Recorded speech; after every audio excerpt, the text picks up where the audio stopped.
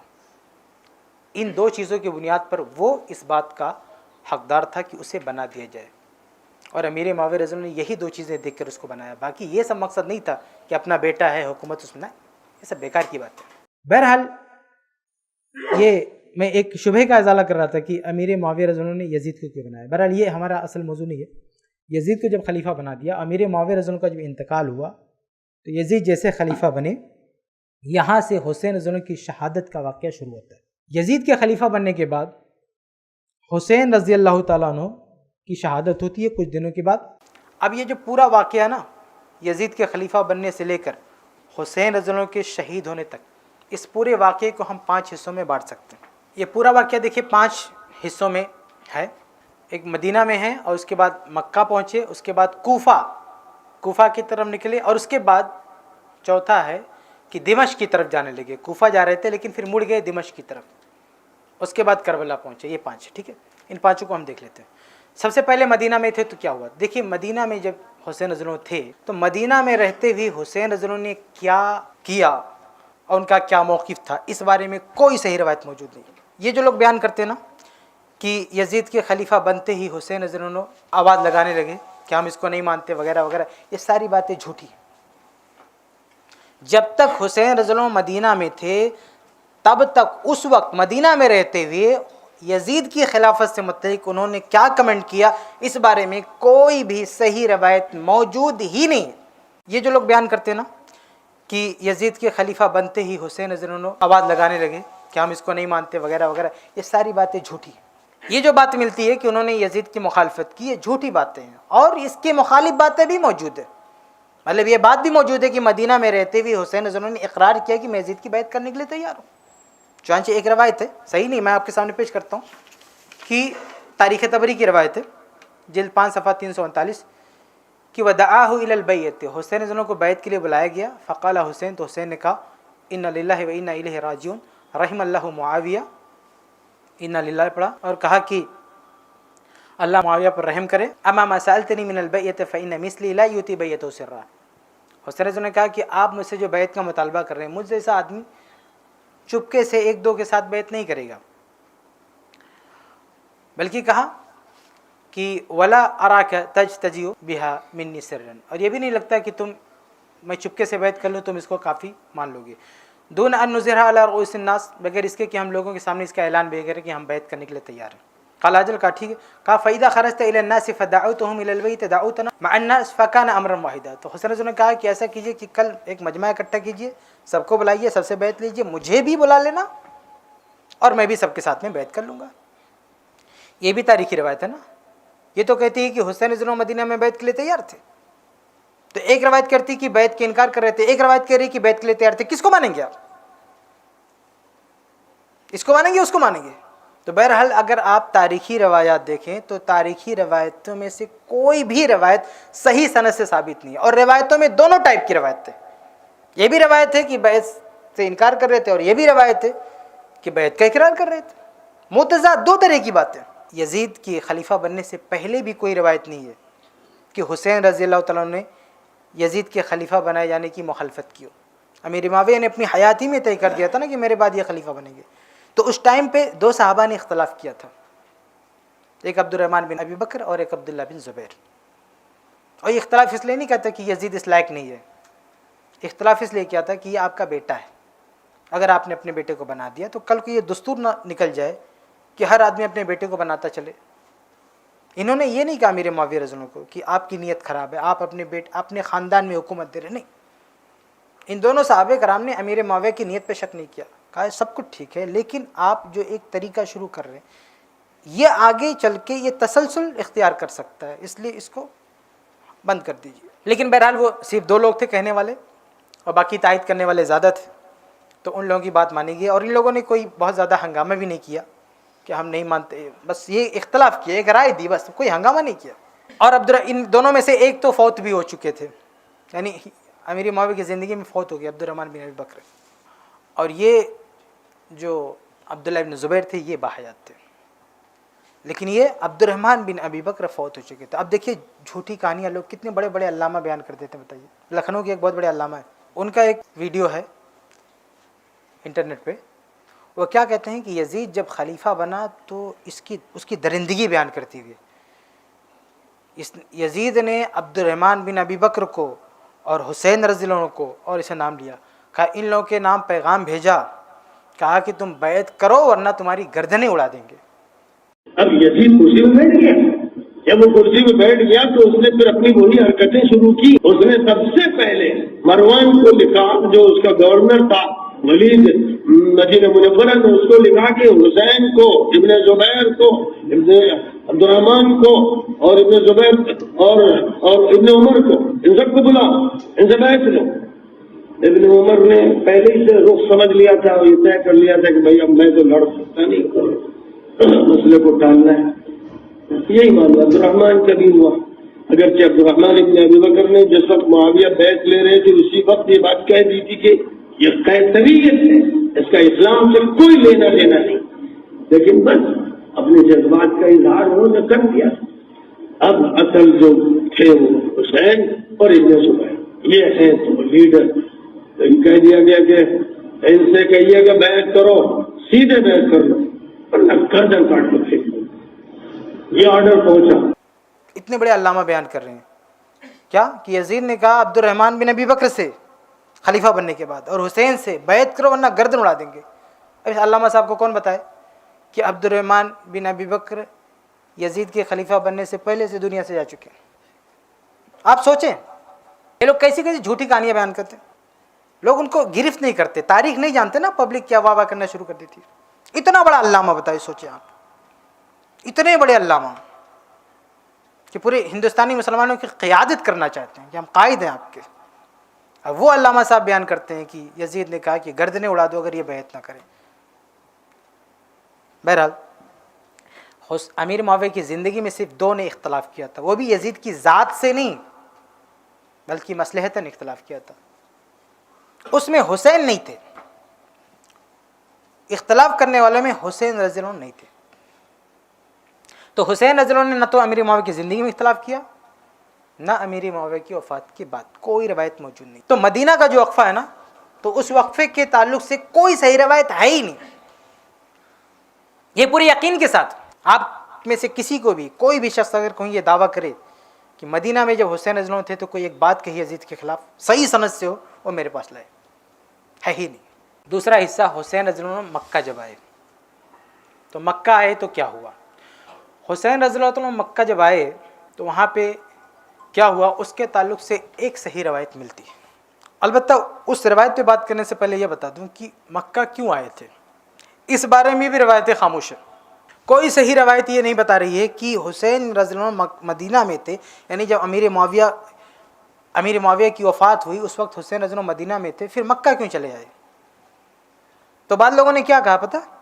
بعض لوگوں نے کہا ہے کہ وہ مدینہ میں یزید کی بیعت نہیں کرنا چاہتے تھے، تو بیعت سے بھاگنے کے لیے کہاں آگے؟ مکہ آگے۔ آپ یہ بتائیے کہ اگر بیعت سے بھاگنے کے لیے مکہ آنا ہوتا تو کیا مدینہ میں یزید بیٹھا ہوا تھا؟ یزید تو دمشق میں تھا، مدینہ میں کہاں یزید تھا؟ کس سے بھاگے تھے بھائی؟ اگر حسین کو بیعت سے بھاگنا ہوتا تو کس سے بھاگے تھے؟ مدینہ میں کون تھا؟ کوئی حاکم تھا نا، کوئی حکومت کا آدمی تھا، یزید کا عامل ہوگا، حاکم ہوگا، کیونکہ مدینہ یزید کی حکومت کے انڈر میں ہے، تو مکہ بھی تو یزید کی حکومت کے انڈر میں ہے۔ اگر مدینہ پہ یزید کا حاکم ہے تو مکہ پہ بھی یزید کا حاکم ہے، مدینہ میں گورنر ہے تو مکہ پہ بھی گورنر ہے۔ تو جو سینٹرل گورنمنٹ جو حکم پاس کرتی ہے وہ تو ساری اسٹیٹ کے لیے نا۔ اگر یہ حکم ہوا کہ بھائی سب سے بیعت لینا ہے تو وہ حکم مدینہ میں بھی آئے گا، مکہ میں بھی آئے گا۔ یزید کے جو عمال تھے مدینہ کے لوگوں سے بیعت لے رہے تھے، مکہ کے لوگوں سے بیعت لے رہے تھے، تو بھاگ کے کیا مسئلہ حل ہونے والا ہے؟ کس طرح کی بیتکی بات ہے آپ سوچیں۔ کہتے بیعت سے بچنے کے لیے بھاگ گئے، استغفر اللہ، بیعت سے بچنے کے لیے وہاں جا کے کیا مسئلہ حل ہونے والا؟ کیونکہ وہاں بھی تو یزید کے عمال موجود ہیں، وہاں بھی تو ان کو پکڑ کے بول سکتے ہیں آپ بیعت کرو۔ تو بہرحال یہ بات درست نہیں ہے۔ آپ مکہ کس لیے آئے تھے؟ روایتوں میں، صحیح روایتوں میں کوئی ذکر موجود نہیں ہے۔ البتہ یہ ہو سکتا ہے کہ وہ رجب کا مہینہ تھا، اور رجب کے مہینے میں عام طور سے لوگ عمرہ کرنے جایا کرتے تھے، تو ہو سکتا ہے آپ بھی مکہ گئے ہوں۔ مکہ جانے کا ایک مقصد عمرہ کرنا ہوتا ہے، لوگ عمرہ کرنے جاتے ہیں، صحابہ کرام بھی جاتے رہتے تھے، بہت سے لوگ آتے جاتے رہتے، علماء ہمیشہ آتے جاتے رہتے مکہ، آج بھی دیکھیے لوگ سفر کرتے رہتے ہیں عمرہ کرنے کے لیے کبھی بھی۔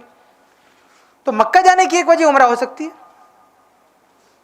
تو اس کو یہ رنگ دینا کہ بیعت سے بھاگنے کے لیے مکہ گئے تھے، اس کے لیے دلیل چاہیے، ثبوت چاہیے.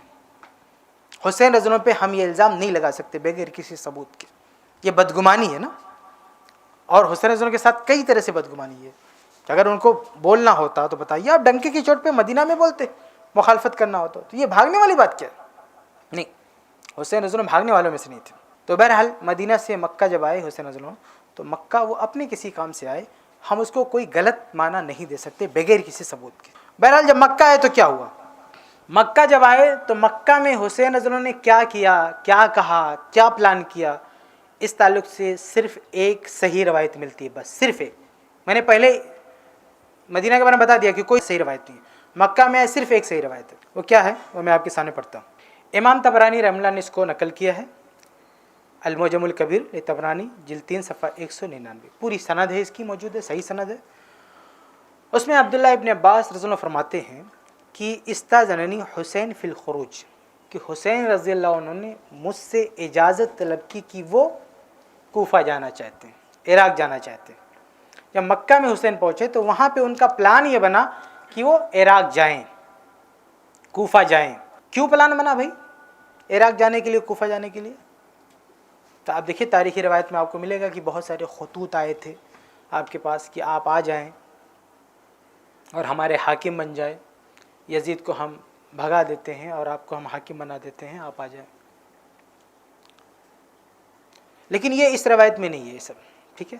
اس روایت میں جانا چاہتا ہوں، یہاں پہ ہے صرف خروج کا لفظ ہے، بعض روایت میں یہ بھی ہے کہ میں وہاں پہ عراق جانا چاہتا ہوں.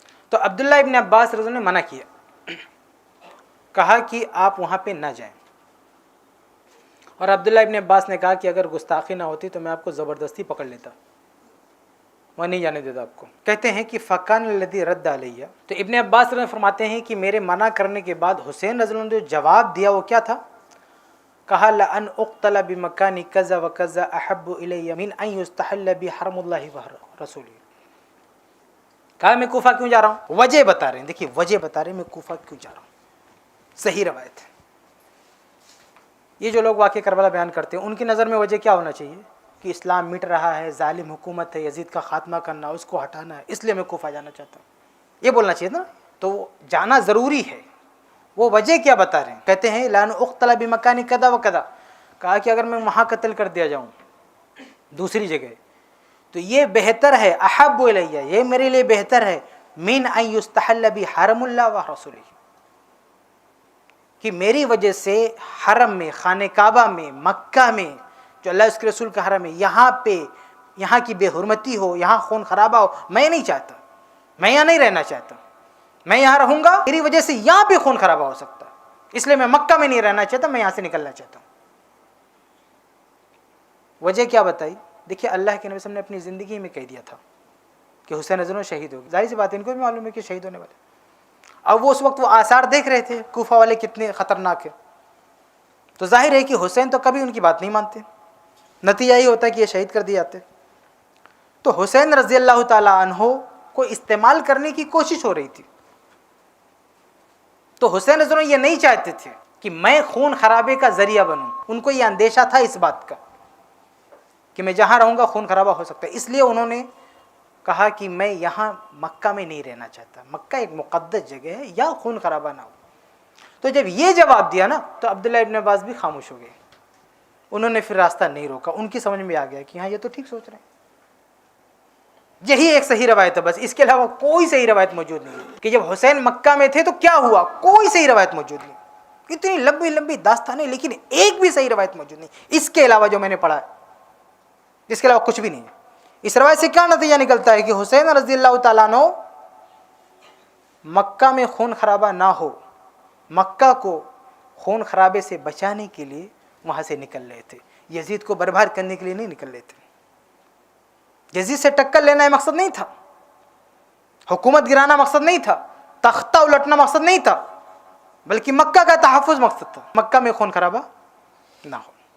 بہرحال حسین رضی اللہ تعالیٰ عنہ یہاں سے جب عبداللہ ابن عباس رضی اللہ تعالیٰ عنہ نے خاموشی اختیار کر لی تو وہاں سے وہ مکہ سے نکل گئے۔ اس کے علاوہ یہاں پہ کوئی صحیح روایت موجود نہیں ہے۔ ضعیف روایتیں کیا ہیں؟ ضعیف روایتیں میں کہ تختہ الٹنے کے لیے جا رہے تھے، ضعیف روایتوں میں، تاریخی روایتوں میں نا جو صحیح نہیں، تختہ الٹنے کے لیے جا رہے تھے، لیکن اس میں تو یہ بھی ہے کہ تختہ الٹنے نہیں، یزید کی حمایت میں جا رہے تھے۔ دونوں طرح کی باتیں۔ آپ اگر صحیح روایتیں چھوڑ دیں گے، تاریخی روایت میں جائیں گے، تو تاریخی روایت میں دونوں طرح کی باتیں، جیسے بھی مدینہ کے بارے میں نے آپ کو بتایا نا کہ دونوں طرح کی باتیں ہیں، کہ بیعت نہیں کرنا چاہتے، بیعت کرنا بھی چاہتے ہیں۔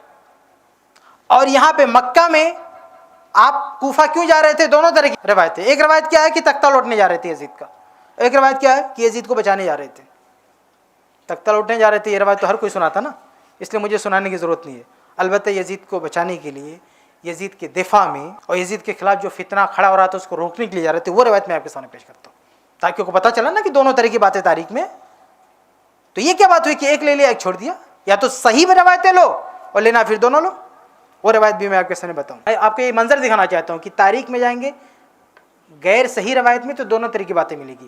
تو یہ بات تو مشہور ہے کہ یزید کے خلاف نکلنے جا رہے تھے لیکن ان کی حمایت میں جا رہے تھے۔ اس کے تعلق سے دیکھیں آپ، ایک روایت ہے امام ابن سعد رحمہ اللہ نے الطبقات الکبریٰ میں نقل کیا، جلد 1 صفحہ 450، اور یہ تاریخ مدینہ دمشق میں بھی ہے، یہ روایت البدایہ والنہایہ میں بھی ہے، تہذیب الکمال میں بھی ہے، امام ذہبی نے سیر اعلام النبلاء میں، بہت ساری کتب یہ روایت موجود ہے، لیکن آپ یقین مانیے اس کو کوئی نہیں بیان کرتا۔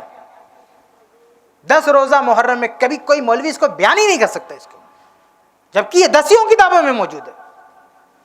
وہ روایت کیا دیکھیں آپ، روایت یہ ہے کہ جب حسین رضی اللہ عنہ نے پلان کیا کہ وہ مکہ سے نکل کے عراق جا رہے ہیں تو یہ بات یزید کو پتہ چلی، تو یزید نے عبداللہ ابن عباس کو خط لکھا، کیونکہ عبداللہ ابن عباس حسین کے قریبی تھے، رشتہ دار تھے، اہل بیت میں سے۔ تو کہا کہ دیکھیے حسین آپ کے قریبی ہیں اور میں نے سنا ہے کہ وہ لوگ بلا رہے ہیں ان کے امام بنانے کے لیے، تو وہاں جا رہے ہیں۔ تو یزید نے لکھا ابن عباس آپ ان کو روکو، آپ ان کو روکو، وہاں مت جانے دو، وہ گئے تو بہت بڑا فتنہ فساد ہوگا۔ تو عبداللہ ابن عباس رضی اللہ عنہ نے یزید کے خط کا جواب کیا دیا، وہ سنو آپ۔ فَكَتَبَ إِلَيْهِ ابن عباس إِنِّي أَرْجُو أَلَّا يَكُونَ خُرُوجُ الْحُسَيْنِ لِأَمْرٍ تَكْرَهُ، کہا کہ مجھے امید ہے کہ حسین کا خروج یعنی حسین کا نکلنا لِأَمْرٍ ایسے کام کے لیے نہیں ہے، تَكْرَهُ جسے آپ ناپسند کرتے ہو۔ کہہ رہے ٹھیک ہے حسین تو جا رہے ہیں کوفہ، لیکن وہ کام کرنے نہیں جا رہے ہیں جو آپ کو ناپسند ہو، وہ آپ کے خلاف نہیں جا رہے ہیں، بلکہ کیا کرنے جا رہے ہیں؟ دیکھیے آگے کہتے ہیں وَلَسْتُ أَدْعُ النَّصِيحَةَ لَهُ، کہتے ہیں میں برابر ان کو نصیحت کر دوں گا، ان کو مزید سمجھا بھی دوں گا، کیا کہ فِيمَا يَجْمَعُ اللَّهُ بِهِ الْأُلْفَةَ، کہ عراق میں جا کر وہ کام کریں جس سے آپس میں محبت ہو، بھائی چارگی ہو، فِي بِهِ النَّائِرَةَ، اور حسین کوفہ جا کے وہ کام کریں کہ فتنے کی آگ بجھ جائے۔ تو ابن عباس کیا کہہ رہے ہیں؟ کہہ رہے ہیں حسین کوفہ جا رہے ہیں تمہارے خلاف نہیں جا رہے ہیں، بلکہ وہ جو لوگ فتین ہیں نا، فتنہ برپا کرنا چاہتے ہیں، ان کو سمجھانے جا رہے ہیں، ان کو کنٹرول کرنے جا رہے ہیں۔ تو عبداللہ ابن عباس رضی اللہ عنہ نے یزید کو خط لکھا کہ ٹھیک ہے مکہ چھوڑ کے تو جا رہے ہیں لیکن آپ کے خلاف نہیں جا رہے۔ تو دیکھا یہ تاریخ، یہ ہے تاریخ۔ تاریخ کا ایک حصہ یہ جو 10 دنوں میں بیان ہوتا ہے، ایک حصہ جو میں آپ کو بیان کر رہا ہوں۔ یہ کتابیں ہیں میرے پاس، ہماری لائبریری میں ہے، جس کو دیکھنا ہو آ کے دیکھ لیں، جتنی کتابیں سب ہماری لائبریری میں۔ اتنی ساری کتابوں میں یہ روایت موجود ہے لیکن اس کو کوئی مولوی نہیں بیان کرتا، سب وہ ایک حصہ لے کے بیٹھے ہوئے ہیں۔ تو میرے بھائی بیان کرنا ہے تو یہ بیان کرنا ہے تو اس کو بھی بیان کرو، اور صرف صحیح روایت بیان کرنا ہے تو میں نے ایک روایت بیان کر دی جو صحیح ہے۔ اس روایت میں کہیں یہ بھی نہیں ہے کہ وہ یزید کے خلاف نکلے تھے مکہ سے، بلکہ اس میں یہ ہے کہ مکہ کو خون خرابے سے بچانے کے لیے نکلے تھے۔ ان کو یقین تھا کہ خون خرابہ ہوگا، جب اللہ کے نبی نے کہا کہ یہ بیٹا شہید کیا جائے گا، اس کا مطلب خون خرابہ ہو سکتا ہے، اس لیے وہاں رہنا خطرے سے خالی نہیں تھا، اس لیے وہ مکہ چھوڑنا چاہتے تھے۔ بہرحال حسین رضی اللہ تعالیٰ نے عبداللہ ابن عباس سے مشورہ کیا جو صحیح روایت ہے، تو انہوں نے جب راستہ نہیں روکا تو وہ چل دیے۔ یہ دوسرا مرحلہ ختم ہوتا ہے یہاں پہ۔